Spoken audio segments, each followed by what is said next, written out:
Ashama harka fuune kam jirtu kabajamtoota daawwattoota Gullallee Miidiyaa Neetwoorkii oduu keenya kan guyyaa irraa isiniif dhiyeessina. Oduu dubbisuun kan isin faana turu ana Buunnoo Waabee Koote. Duraan dursa hangafoota oduu. Kibba Oromiyaa Booranatti waraanni bilisummaa Oromoo injifannoo galmeessuunsaa dhagahamee jira. Godina Wallagga Bahaa aanaa Sibuu Sireetti ganda Baakkoo Kuweetti waraanni mootummaa nama nagaa maqaan isaa Daani'eel Abboomaa jedhamu ajjeesuun himame. Waraanni bilisummaa Oromoo kibba Booranaa keessa socho'uun guyyaa har'aa haleellaa humnoota mootummaa irratti raawwateen injifannoo galmeesse. Dabalata oduu kana akka armaan gadiitti isiniif dhiyeessina.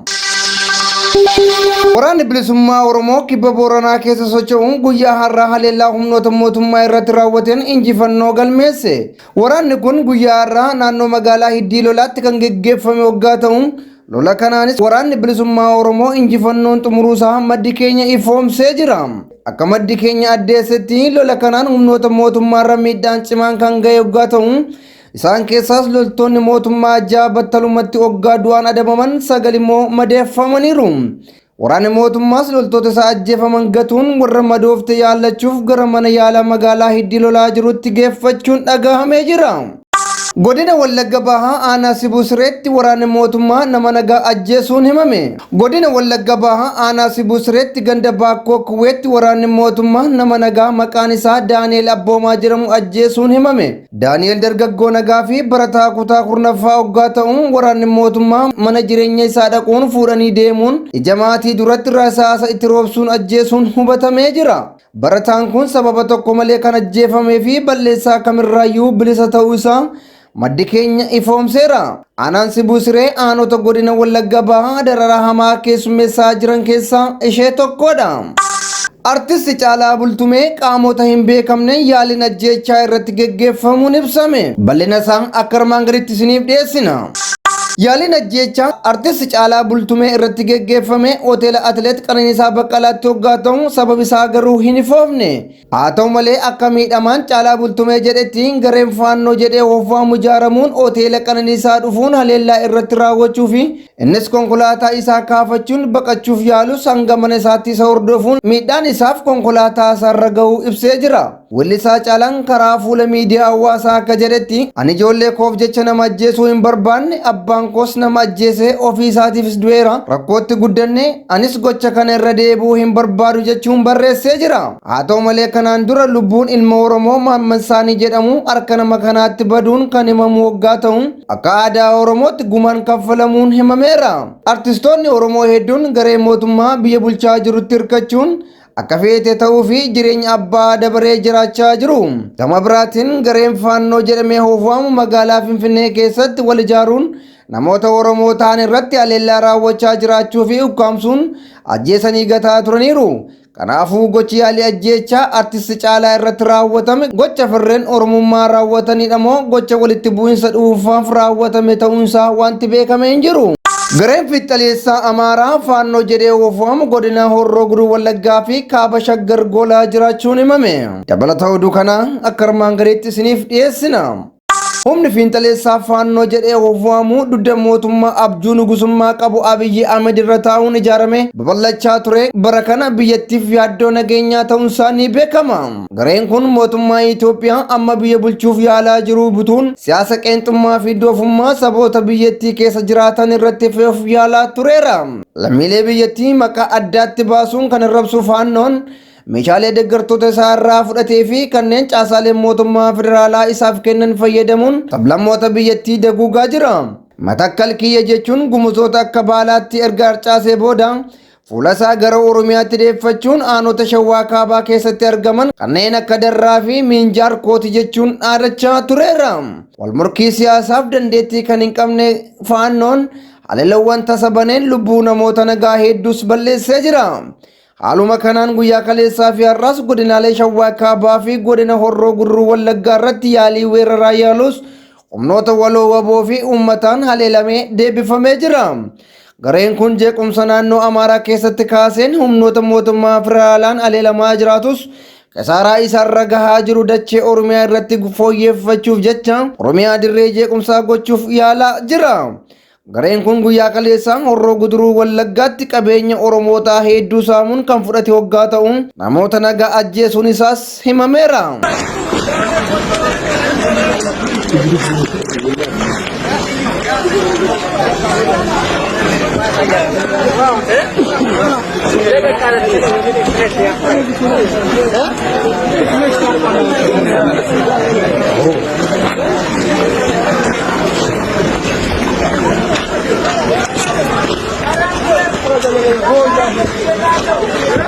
Ayyan kabajamtoota daawwattoota keenya kunneen oduu keenya kan guyyaa har'aa turani. Oduu dubbisuun kan isin faana ture ani Buunnoo Waabeekooti. Isinis waan nu dhaggeeffattaniif galatooma. Qophiilee keenya afaan biroo wajjin turtii gaarii. Adara lafaa dirbii keenya balleessin.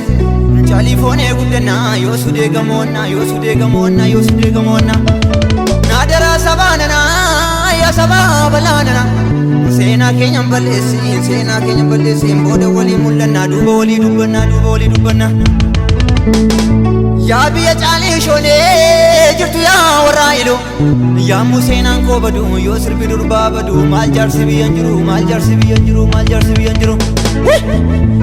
Ajjechaa biyya kootii meegaraa riyaa bure. Daarimuu biyya bunaa gobbee biyya barbaree turrumuu biyya seenaa yaayyoo biyya bisoona. Iluu biyya badhaatu maaliif rakkattu seenaa Sosai!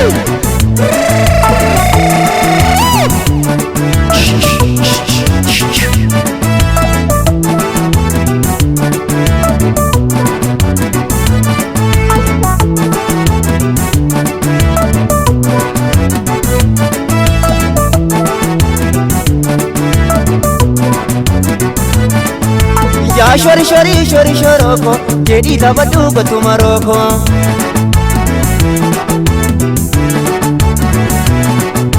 Ya mukala gale gadabatu firanu waya murminu natu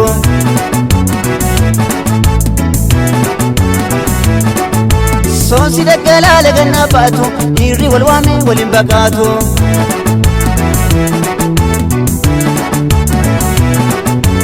Addunyaa maltuu biyya isaa faarsa yaa warra iluu meeqaa faarsa.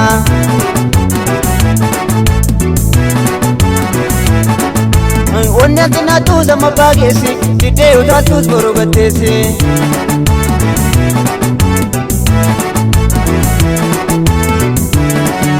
Iyyaa shori shoroko jeeti maroko kaalessa iyyee baroodee korma bokkise iluudhaaf mattuu biyya kooteen turorrise.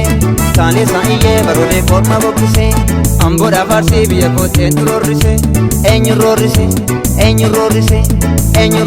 kuni Okas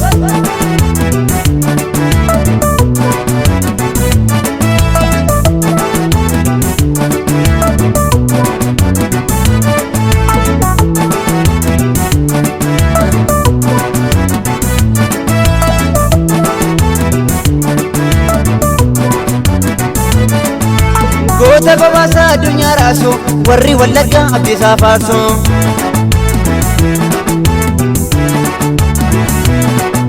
Shawwaadhaaf arsii wal jajjabeessa Taaddasaa Birruu jira onneensa.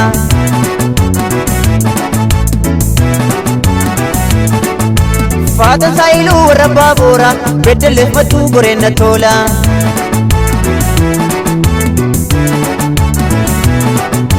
Qilleensi alaa balbala raasa yoo tole badu sabbaasa.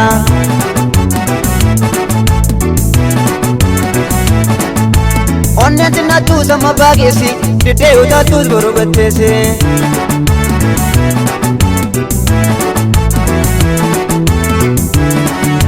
Yaa shori shoroko jeeti maroko kaalessa iyyee baroodee korma bokkise. Shawwaadhaaf haallee biyya kooteen turorrise. Kaalessa iyyee baroodee korma bokkise. Amboodhaaf jimmaa biyya kooteen turorrise. Eenyu roorrise kuni Atas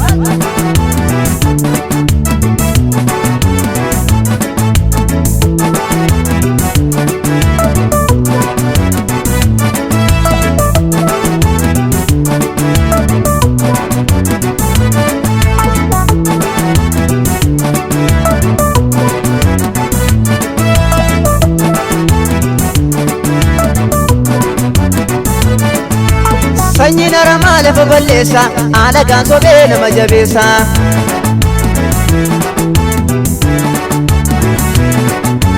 Maqaa jijjiiruun onneen hun taatu nuta wal beeknaa mataa turaatu.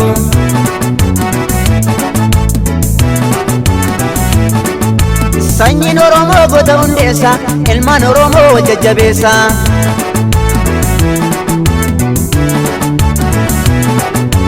Qomoon Oromoo beekti lammii ishee ilmaan Oromoo beeki lammii kee.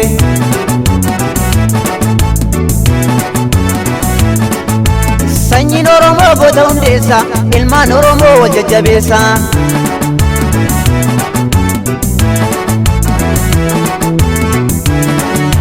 Yaa shori shori shoroko jeeli maroko kaleessa iyyee baroodee korma bokkisee Harargee Baalee biyya kooteen turorrisee kaleessa iyyee baroodee korma bokkisee Wallaggaa Amboo biyya kooteen turorrisee eenyu roorrisee eenyu roorrisee eenyu roorrisee guri.